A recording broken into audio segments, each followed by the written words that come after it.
Kamusta mga ka-ay at sa lahat ng mga kagrupo ko sa Converge Road to Rappi Tulfo in Action.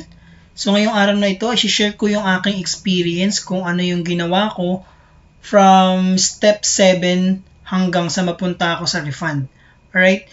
So, may mga nagtatanong sa akin kung paano ko ginagawa yung step-by-step procedure, kung paano ko pinapollow up yung aking process. Okay? So, simulan natin sa pagkuha ng job order. Marami sa inyo ay nasa step 7 na. Okay? Ang tanong, may job order ka na ba? Importante kasi yung job order. Yung job order, yung dala-dala ng mga installer kapag ikaw ay pinuntahan sa bahay nila. So, yun yung una mong dapat malaman. Kahit nasa step 7 ka, kung wala ka pang job order, mahirap yun. Mahirap i-follow up yung ganun. So, base lang po ito sa aking experience, okay? So, kung makikita ninyo yung aking email ngayon, ganito po yung dapat ninyong sunding format. Siguro mas mabuti isang email na lang yung ating sinisendan, hindi yung sobrang dami. Dahil kapag sobrang dami kang sinisendan, magulo, okay? Tsaka wag na rin tayong magsisi-sisi na yan, magsisi sa PCC at sa kung ano-ano pa man. Mas maganda kung gusto mong magreklamo, dumiretso ka na lang doon, wag mo na lang silang isisi. Okay? Ang ibig kong sabihin na isisi, yung parang mabibigyan din sila ng email mo. Okay?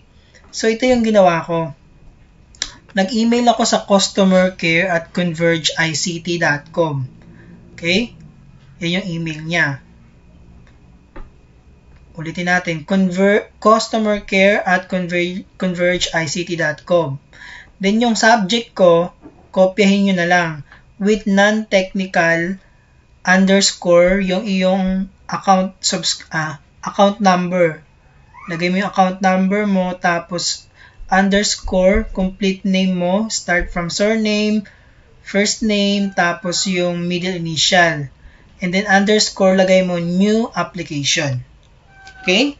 So, dito naman sa message, ang mga kailangan mong pilapan, subscriber name, account number, email address, contact number, subscription plan, concern type, non-technical kasi hindi ka pa namang nakakabitan kaya hindi yung technical, non-technical. Sub-concern type, new application, lagay mo, okay? Then sa baba, meron kang ilalagay na message. Ang ilalagay mo na message ay, I would like to know my job order number. Thanks. Okay? So, nung ginawa ko yan, nag-reply sa akin si Converge. Ito yung reply niya. Ayan, Dear Mr. Bilaran, thank you for contacting Converge ICT Solutions. This is to acknowledge your email and we apologize for any inconvenience caused. As per checking, your job order number is 00. Yan yung job order ko. Okay? So, hindi agad-agad sila magre-reply sa'yo na pag nag-email ka ngayon, kinabukasan meron silang agad na sagot. Okay? So, wag mo rin silang tadtarin ng email. Ngayong araw na to nag-email ka ng 10 beses. Wag ganun, mahihirapan tayo sa ganyan. Isang beses lang sa isang araw, okay? Mag-email ka ngayon, tapos kinabukasan, hanggang sa mag-reply sila. Okay? So, ngayon, meron ka na ngayong job order. Magandang balita yan. Ang susunod mo naman gagawin ngayon is i-email mo naman ngayon yung mga subcon, yung mga installer. Okay? Kasi sila yung pupunta sa bahay mo eh. So ito, meron tayong 4 na sisendan ng installation natin. Yung una, fastelservices@gmail.com. Paki-take note na lang yan. Pangalawa, accounts.telecoms@miescore.ph. Pangatlo, barneyditan@gmail.com. At yung pang-apat, info@fibernet.com.ph. Okay? Yung subject mo, for installation, kasi for installation ka na, di ba? Then, ito yung nilalaman ng message mo. Maaaring hindi tayo magkakapareho, pero mas maganda, or suggestion ko, kopyahin nyo na lang to, i-edit nyo na lang. Ma'am, sir, so yan yung message ko. Okay? Basahin na lang ninyo, tapos edit na lang ninyo. Ito yung pinakamagandang message dyan, yung kopyahin nyo, huwag nyo nang baguhin. There is no permit needed to install because it is essential goods. Just bring job order and wear face mask and face shields. Tapos lagay mo yung job order mo. hoping to have a fast response from you. Thank you. Okay?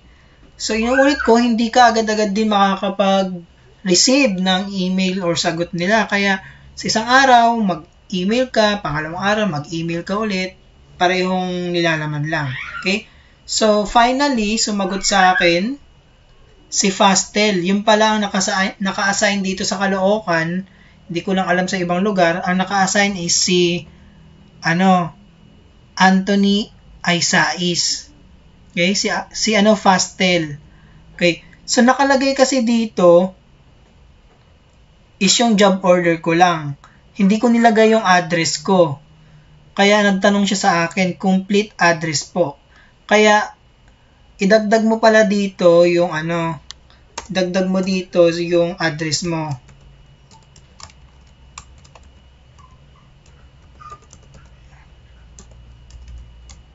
O, lagay mo dyan yung address mo. Para hindi na sila magtatanong kung ano yung address. Kagaya ng ginawa ni Fastel. Nagtanong pa siya sa akin, ano daw yung complete address ko. Kaya yun, nag-reply ako. Nakikita nyo, diba? 202 Malonzo Street. Yan yung aking reply kay Fastel. Okay? So, okay naman. Gumana naman yung aking ginawa dito. Na pag-reply sa kanila. Siguro mga 3 to 5 days is may pumunta na. Ayan na. May pumunta na sa bahay namin. Tuwan-tuwa naman ako, syempre.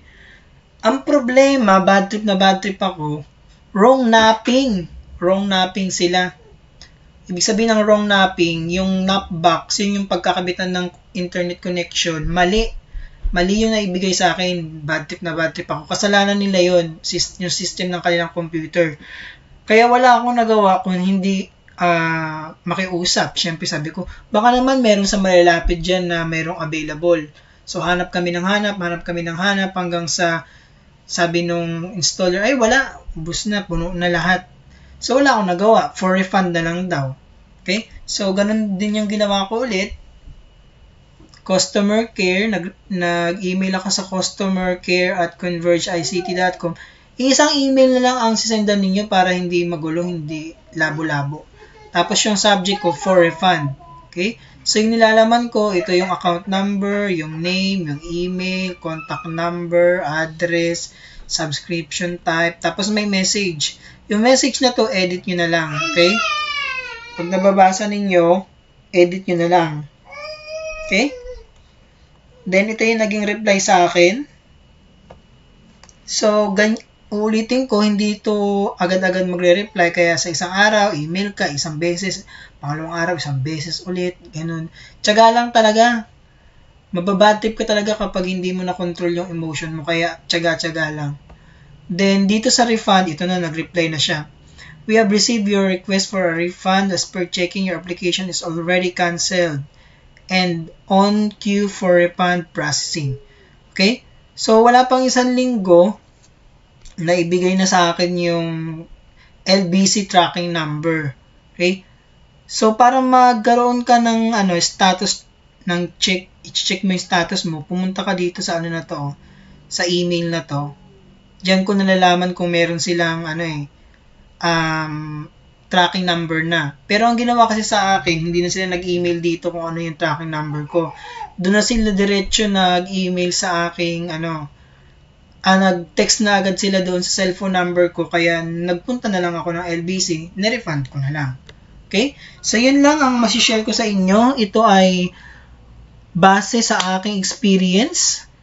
So, kung iba man yung naiisip ninyo na effective way o sa ibang mga tao, pwede nyo ring sundin yun sa kanila. At pwede nyo ring sundin yung aking share sa araw na to. Kung meron kayong mga katanungan or medyo nalalabuan kayo sa mga itinuro ko, mag-comment lang kayo sa comment box para kung kaya ko namang sagutin is magre-reply ako sa inyo. Okay? So, yun lang. Maraming salamat. Sana ay huwag ninyong kalimutan na mag-subscribe sa aking channel and i-hit yung notification bell for other video updates. Okay? Kung meron kayong gustong ipagawa sa aking video presentation or other request, i-comment nyo na lang din yun sa comment box below. So again, maraming salamat and bye-bye!